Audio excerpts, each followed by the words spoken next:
Normal types usually have very well-rounded stats at the cost of never really being the best at any one task. This could make it really tough to beat a hardcore Nuzlocke where any Pokemon that faints is boxed forever. No items from the bag are allowed in battle, set mode is mandatory, and I can't level past the next gym leader. Now you look ready for anything. No, Mom, I look like a SoundCloud rapper had a kid with a German tourist. Now listen, if I were a real normie, my starter would be Rowlet, but we can't have that at all. So instead, I search for the first normal type I can find on Route 1, which ends up being a Pikipek. And Pikipek is probably the optimal pickup right here. In fact, if we would have gotten anything else, I would have probably reset a few times just to get it. Having a jolly nature on top of that is gonna come in real handy as well. Why are you sunbathing at night? Now, because Route 1 is so massive in Alola, we don't get a lot of Pokemon in the early game, but in Holy City, we can get ourselves a Furfrou. And Fur Coat is a surprisingly good ability, taking only half damage from physical moves. Now, there are a couple reasons why Pikipek is a must-have from Route 1, and Elima is one of these reasons. This guy is a notorious Nuzlocke ender, and while he pretends to be a normie, we all know that that's not quite true. If this fashionista claims to be Alola's greatest normie, I'm gonna have to introduce him to my weird shorts and non-matching bucket hat. Regardless, Elima's strategy so far has been going for Leer to lower my defenses, and I've been desperately using Rock Smash to get some defense drops of my own to no avail. However, after Elima goes for a potion, we get to freely use Rock Smash twice in a row, taking out the Yungoos, which means we're only left with Smeargle. And after having been leered twice, a Stab Tackle does a huge amount of damage, but an Oranberry gets me back above half. Failing to get a defense drop with Rock Smash once again, I have to swap out into Poodle, who takes nothing at all from a tackle because of that Fur Coat ability. Because of that, I can easily finish off the Smeargle with another couple tackles, deciding once and for all who is the greatest normie of Alola. At this stage in the run, my life was about to improve a lot. On Route 2, allow me to introduce you to my favorite Pokemon, Dunsparce. Now, while Dunsparce is a normal type, it's no normie pick of a favorite Pokemon. And if you're still on the fence about Dunsparce, allow this run to be a lesson in the value of this perfect specimen. To start things off, the Serene Grace ability is absolutely insane, doubling the chance that moves' secondary effects occur. But before we give Dunsparce its time in the spotlight, it's time for the main reason why Pikipek is so essential for the early game. You see, not only does it get Rock Smash by level up, which is quite effective against the Totem Raticate, we can also find the TM for Brick Break within the trial itself. And because of my jolly nature, I outspeed the Raticate and almost take it out in one hit despite its defense boost. I do, however, get Scary Faced, which means that both my opponents outspeed, but an Oranberry gets me back up above half, and I can take out the Raticate with another Brick Break. That Oranberry ended up being very meaningful as well, since the Rattata can hit me with a Pursuit before I get to take it out with a third Brick Break. With the first trial out of the way, we can move on to Route 3, where I pick myself up a Spearow. And bird number 2 here isn't exactly anything special, but anything that we can get that gives us a better matchup against fighting types is definitely welcome by me. Speaking of which, upon reaching level 14, bird number 1 evolves into Trumbeak, which is extremely good timing since our next opponent is going to be the fighting type Kahuna Hala. Having such a terrible matchup this early in the game is definitely scary, especially since I don't even get the one-hit KO with Pluck, but the matchup just ends up going for a Focus Energy, so another Pluck is enough to take it out, which means we're left facing Makuhita. After getting flinched, I realize the potential that this Makuhita has for damage output is way less than that of Machop, so I decide to set up a couple of workups against it. However, after setting up my second workup, the Makuhita gets a 4-hit Arm Thrust, which does activate my Oranberry, but I don't think it's safe to keep going for workups anymore. Thus, I go for a +2 Pluck, which is obviously going to be enough to take out the Makuhita, leaving only Hala's Crabrawler. I figure a Pluck will take it out, but it survives on about 1 HP, hitting me with its Z move, and unfortunately that's definitely going to be enough to take out Bird. You were so close, buddy. Crabrawler being so low of health is actually really bad, since Hala's immediately gonna go for a potion the next turn. A couple of power-up punches here, and I would definitely be a gunner, but for some reason Hala goes for a Leer here as I get in my second Aerial Ace. He then goes for another Leer. I don't know, maybe he's feeling particularly generous today. What can I say? We managed to get the win. Now, even though we can leave Melemele Island at this point, we gotta pick up our next encounter at 10 Carat Hill, a Spinda. Spinda's one of those weird old Pokemon that they created and didn't give it a gimmick or niche, but it exists, and we've got it. Our next encounter is on Route 4, and here we can either find a very rare 5% Eevee, or we end up finding a Lillipup. I immediately get Dog to evolve into a Herdier, and with that Intimidate ability, this thing is gonna be incredibly useful. Then at Paniola Ranch, we can get either a Miltank or a Tauros, which I was very excited to see.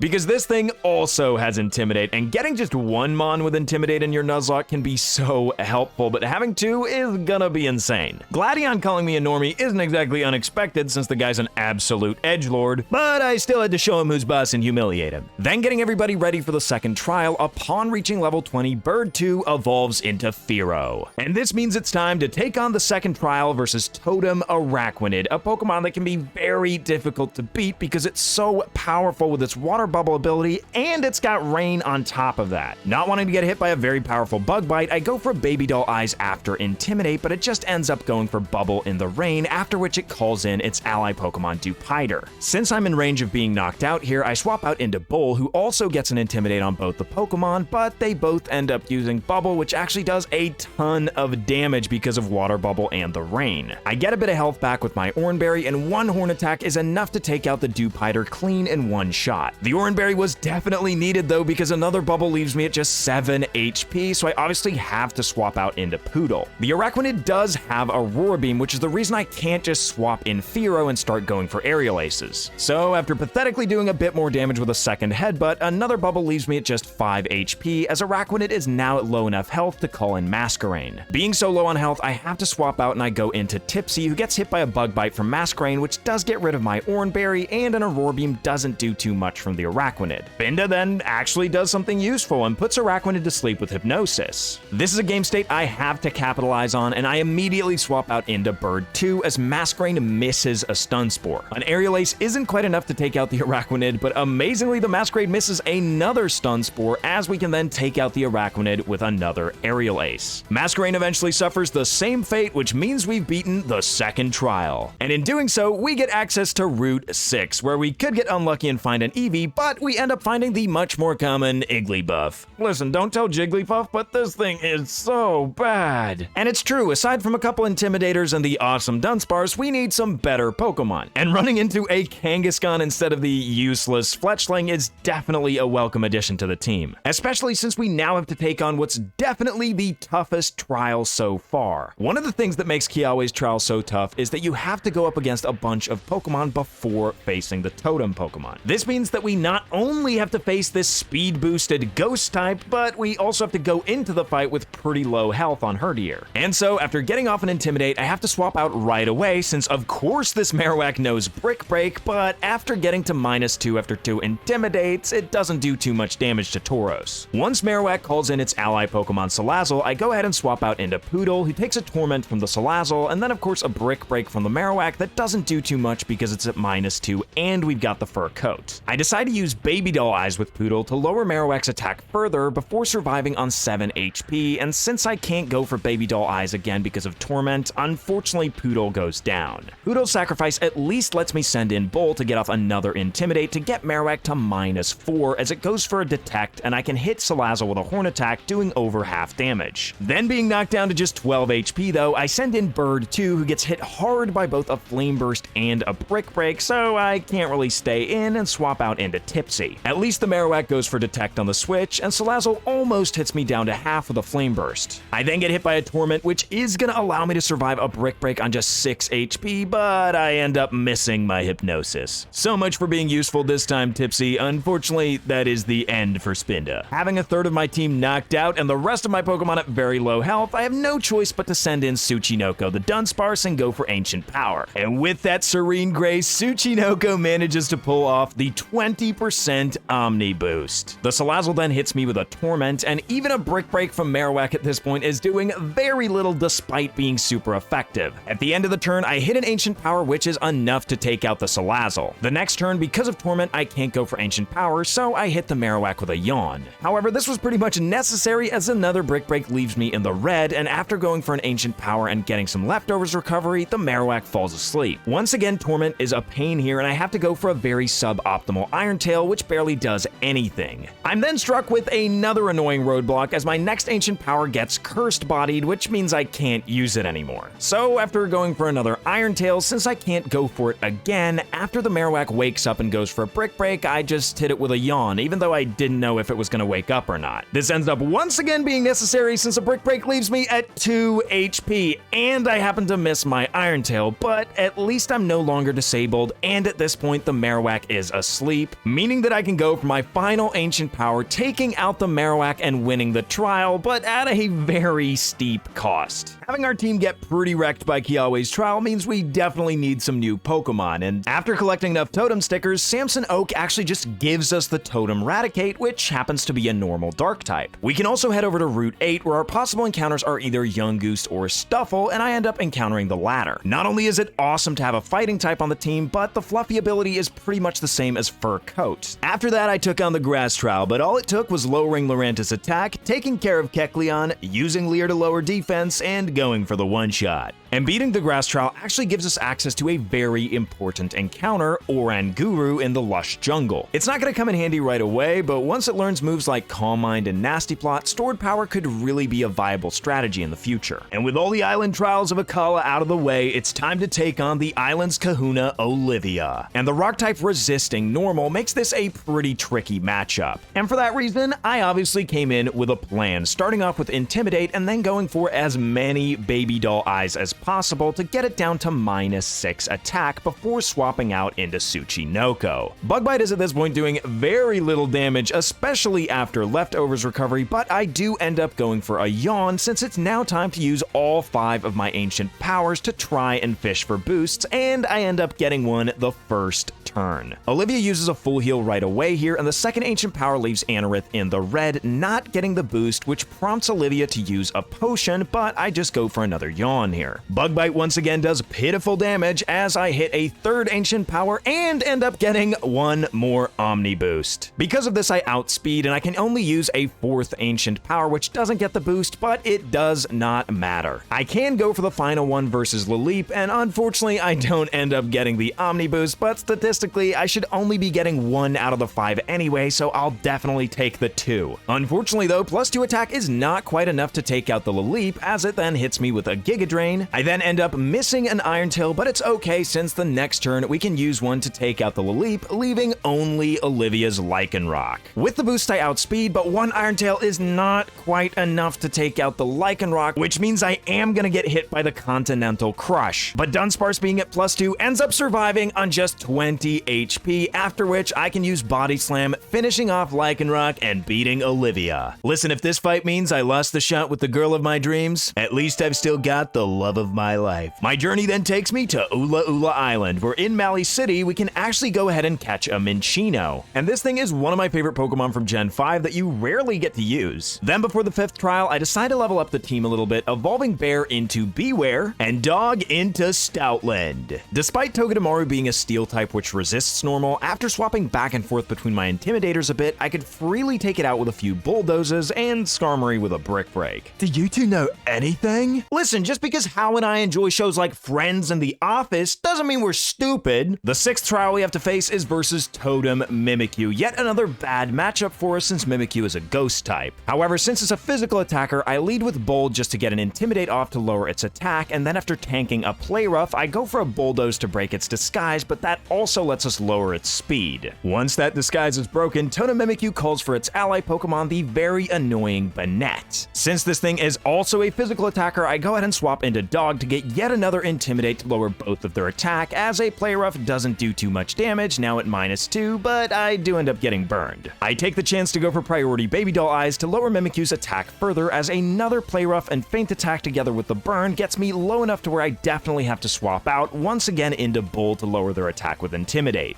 Bull ends up tanking a Play Rough and the Feint Attack very well at just below half HP, and an Iron Head doesn't quite do half to Banette, as I'm then hit by a Play Rough from Mimikyu and a Screech from Banette, which means I definitely have to swap out at this point. I send in Kangaroo, who barely takes any damage from a Play Rough, and the Banette goes for Will-O-Wisp, but I manage to dodge it and proc my Quick Claw the next turn, taking out the Banette with a single Iron Tail. Then after getting hit by another Play Rough at the end of the turn, I go ahead and swap out into Bird 2. I start going for Leers, because once again, if I get Mimikyu to low enough health, it is going to call in its ally Pokemon Jellicent. So I figure I'll capitalize on the fact that Mimikyu is so low on attack and use as many Leers as I can get away with, and then swap out into Bear. A Slash would have done pretty much nothing even as a critical hit because of my Fluffy ability, and an Iron Head is enough to take out the Mimikyu after all those defense drops. Welcome back, Normie. I can check your pictures right away. Oh, but Normie, there's nothing special about... what did I expect? Oh my, if it isn't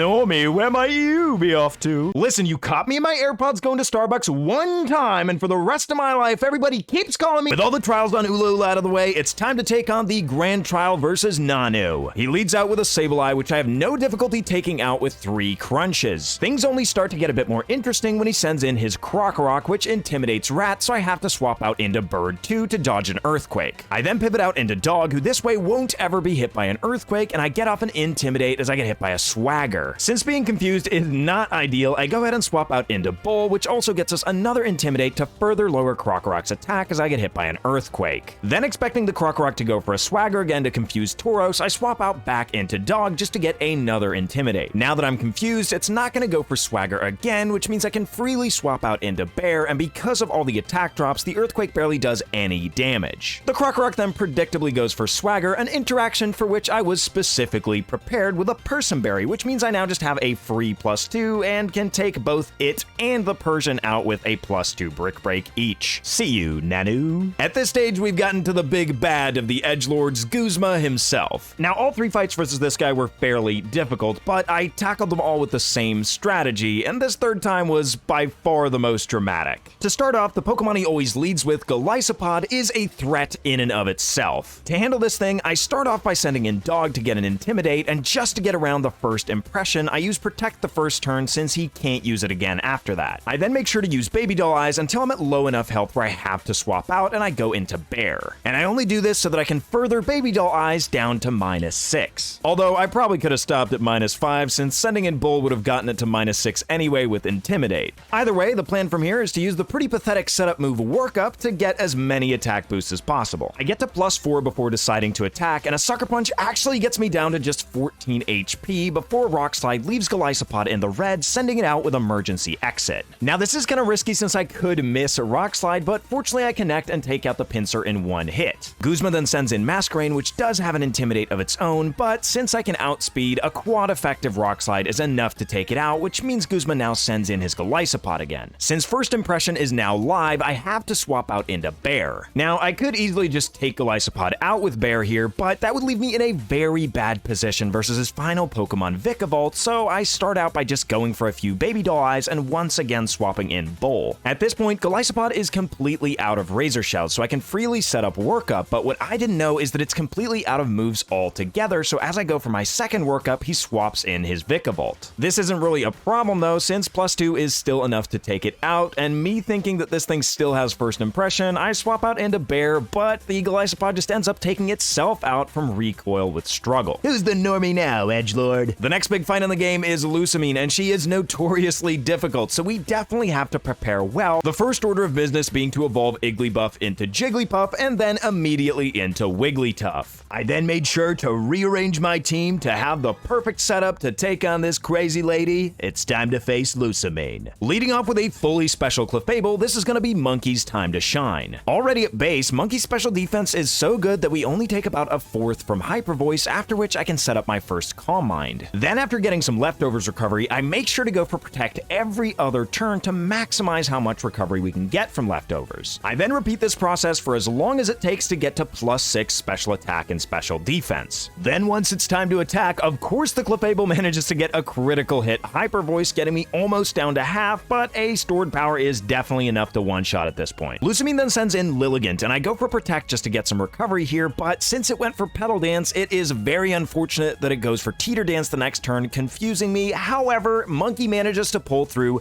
using stored power to take out the Lilligant. Being confused here, I wasn't sure if I was going to stay in versus my Milotic or not, but seeing the damage from the first Hydro Pump, it did barely anything, and on top of that, I managed to break through confusion the very first turn, dealing with my Milotic in one shot. I don't really want to try my confusion luck further against Beware, plus I've already taken care of all of Lusamine's specially based Pokemon, so I quickly swap in a Dog for the Intimidate before swapping in Balloon, who tanks a Zen Headbutt fairly poorly. Beware then misses a Zen Headbutt and I can get off a Toxic, and since Beware is such a threat to the team being a fighting type, I really need all the residual damage I can get. I then make a quick switch into Bull to get another Intimidate, and Zen Headbutt is doing very little at this point with all the attack drops I'm accumulating. I then swap in Balloon again, who has to tank another Zen Headbutt, but mostly just to get some additional toxic damage before swapping out once again into Monkey. The Drain Punch does a decent amount of damage, recovering Beware just enough health to not die from the poison. And so, just to stall out the final turn of poison, I swap into Bull to get a final Intimidate so that it won't do too much damage, and a Zen Headbutt does some pretty pathetic damage before Beware just succumbs to the poison. Her final Pokemon is her Lopunny with all the elemental punches and Dizzy Punch. I swap into Dog for the Intimidate and then into Tauros to do the exact same thing, but after getting confused from a Dizzy Punch, my team ain't looking so hot. Once again pinned into a corner, I go ahead and swap in Dunsparce, who gets hit by a Thunder Punch. She then hits me with a Fire Punch for good measure as I connect with a Yawn. Another Fire Punch gets me down below half health as I go for Coil to up both my attack, defense, and accuracy, and Lopunny then falls asleep. I then go for a Body Slam, but it's not quite enough to do half to Lopunny, so the next turn as Lopunny snoozes, I decide to go for another Coil to set up my attack. I'm now strong enough to take her out, but she gets the burn with Fire Punch. However, I can now outspeed since she gets paralyzed from Body Slam, but she gets Cute Charm, so I'm not left with much choice since my team is looking particularly damaged. It all comes down to if Dunsparce picks me or Lopunny, and obviously the chosen one breaks through the spell of this wretched rabbit and destroys Lusamine once and for all. Hey, at least Lily looks like more of a normie than I do. But here's the thing, we're certainly not out of the woods yet, since upon reaching Pony Island, we have to take on the Dragon Trial. And not only do we have to face a dragon with an Omni Boost, it also happens to be a fighting type. So after neutralizing its attack boost with Intimidate, I go for a Baby Doll Eyes to get Kommo-o to -1 attack, after which it hits me with a Dragon Claw that doesn't do too much damage, and then it calls in Noivern, but since it doesn't want to use fighting type moves for some reason, I go ahead and stay in as I get Dragon Clawed and Screeched, and unfortunately miss a Toxic. Everything's still going to plan, however, so I swap in Bull to get another Intimidate to lower Kommo-o's attack further, as it just hits me with a Dragon Claw, but Boom Burst does considerably more damage, taking me below half. I then continue to do the dance, swapping in Dog to get yet another Intimidate, lowering Kommo-o's attack further as I now finally get hit by a Drain Punch, which activates my Chople Berry, not doing too much damage. Boom Burst, however, does quite a number, leaving me at just 31 HP, prompting me to swap out into Monkey the very next turn. And Monkey takes almost nothing from a Drain Punch, and since it's got goated special defense, not even a Dragon Pulse does that much. I then kind of make a mistake here, opting to go for Calm Mind instead of Toxic this turn. Honestly, there's not much I gain from doing this, but I opt to go for Protect the turn after just to get as much leftovers back as possible. The following turn, I do what I should have just done in the first place, and after tanking a Dragon Claw and a Boom Burst just barely, I managed to land that Toxic. I obviously then go for a Protect the next turn to maximize Toxic damage before swapping out into Balloon. I do this expecting a Dragon Claw, which I'm of course immune to, and the Boom Burst doesn't do too much since Wigglytuff is fairly specially defensive. Then after protecting for more Toxic damage, I get hit by a Drain Punch, really expecting a Poison Jab, which is why I have a Poison Reducing Berry. An Air Slash then takes me down deep into the yellow as I use a Dazzling Gleam, which the Kommo-o of course has a berry for, but it does put it in a range where Toxic is enough to take it out. This Noivern is definitely still a problem though, since all my Pokemon are now at pretty low health. I unfortunately had to sacrifice Bird 2 just to get a safe switch in. I do this to freely swap in Bear, who's holding a Koba Berry in case the Noivern goes for an Air Slash, but it just ends up going for Screech, so I can use Dragon Claw that you find inside the trial, taking it out, winning us the 7th trial. I then have to watch about 100 hours of cutscenes before it's time to face the dumbest boss in all of Pokemon Nuzlocking. Seriously, I don't think I've ever gotten through the Ultra Necrozma boss fight without losing a single Pokemon, but this time, I was determined to do so. But getting through a fight with a legendary Pokemon at level 60 with all its stats boosted is a lot easier said than done. I start by using Fake Out with Kangaroo, who's then gonna have to eat a Photon Geyser, taking it down to 1 HP with its Focus Sash so that I can then go for Toxic. I'm then obviously gonna go for Protect to maximize the Toxic damage I can do before immediately swapping out into Oranguru, who can actually tank a Photon Geyser since it's resisted. I then of course go for another Protect for more damage, but now knowing it's gonna go for Dragon Pulse, I can easily just swap into Wigglytuff, who's immune to it. Then all I have to do is click Protect and watch as Ultra Necrozma's health bar reaches 0 before any of my Pokemon. This actually started a bit of a Pony Island roll, since once I had to face Rabombi, all I had to do was Toxic it with Wigglytuff and Protect for a few turns, swap around, and eventually just have it go down. And Hapu was subsequently easily trampled as well. With that said, there is still one edgelord standing in my way to get to the Elite Four, and that is of course Gladion.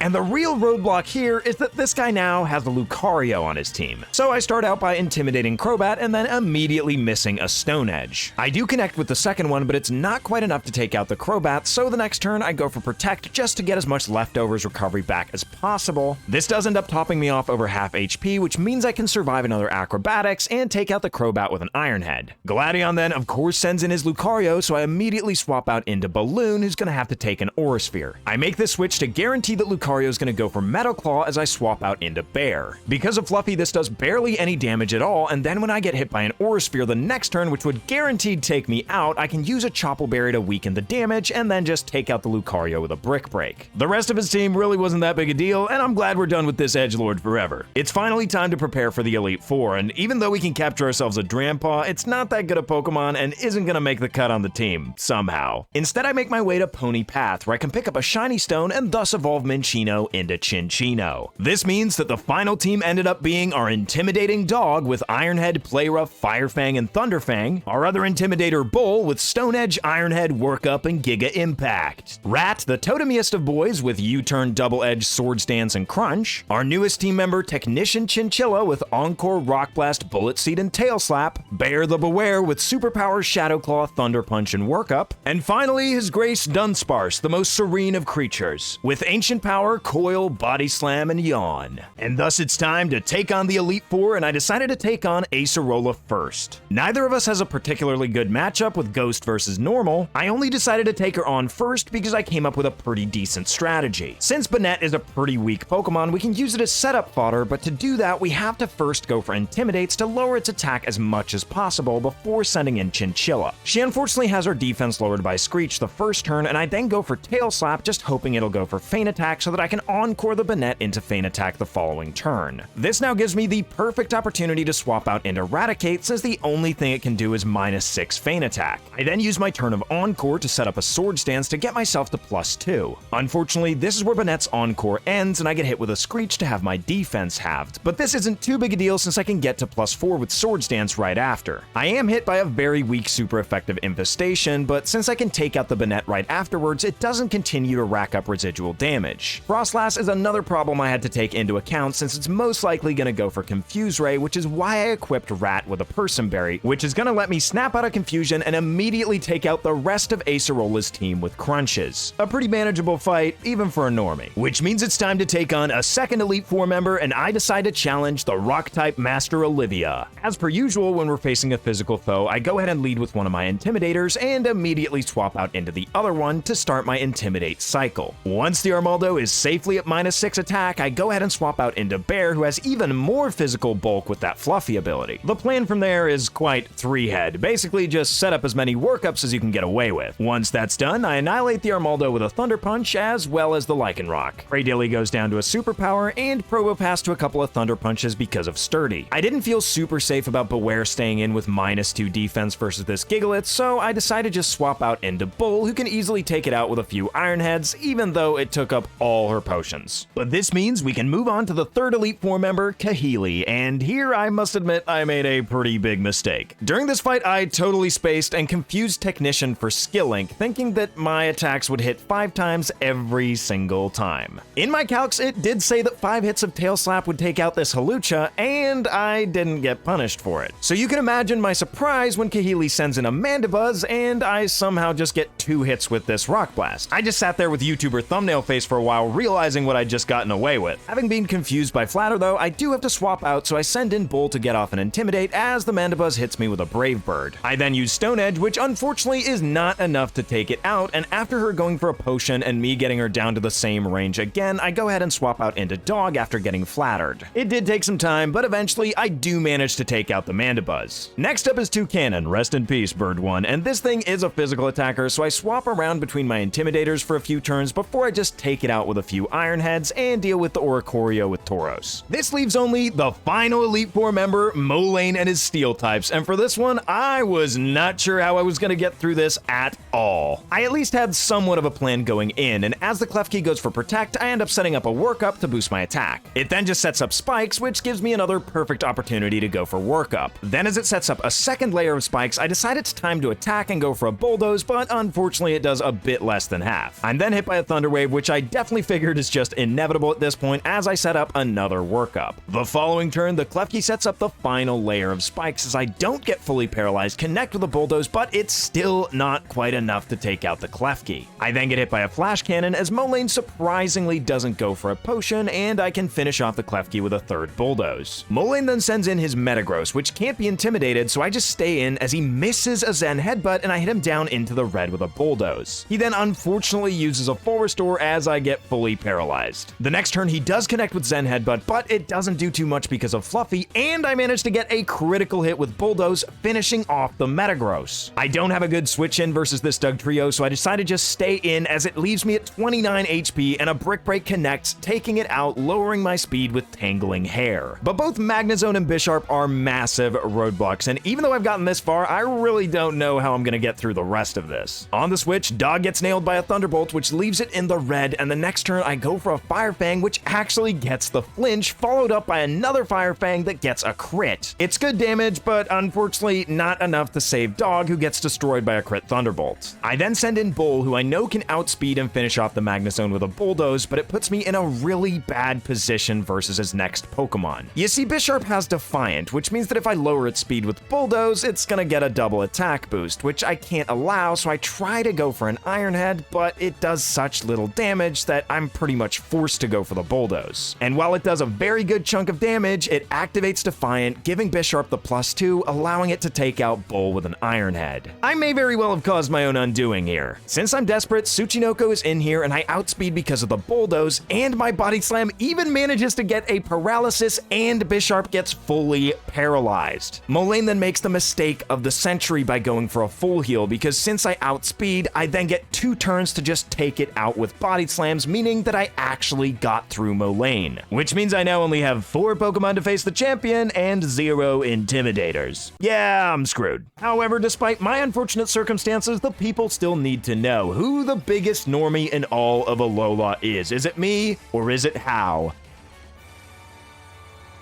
Leading off with Rat, who I'd given a Chople Berry to survive the Focus Blast, it just ends up missing and I get a free KO against the Raichu. This baits in Crabominable, who's most definitely gonna go for a Power-Up Punch, so I decide to just get a little bit of chip damage with U-Turn and immediately swap out into Bear, who can at least handle it a bit better. I'm then hit uncomfortably hard by an Ice Hammer, after which I go for a workup to set up my attack to +1. Then because Ice Hammer lowers speed, I'm actually faster and can finish off the Crabominable with a Brick Break. This sends in How's own Tauros, which of course intimidates us back to neutral attack and hits us with an Earthquake, which does a little bit more than half of the health I have left, after which I go for a Brick Break, which isn't quite enough to take it out. My plan was then to go for Bulldoze as Howl full restores, but he actually just withdraws into Noivern. Unfortunately, this both gives him a free opportunity to take out Bear and an Intimidate in the back. So I decide to send in Chinchilla, who can at least survive 1 Dragon Pulse and then retaliate back with a Rock Blast, which is enough to take out the Noivern after 3 hits. Unfortunately, this is where Tauros comes out again, which is gonna lower our attack by 33%, and even though I can take it out easily with a single Tail Slap, we're not at full power versus Vaporeon.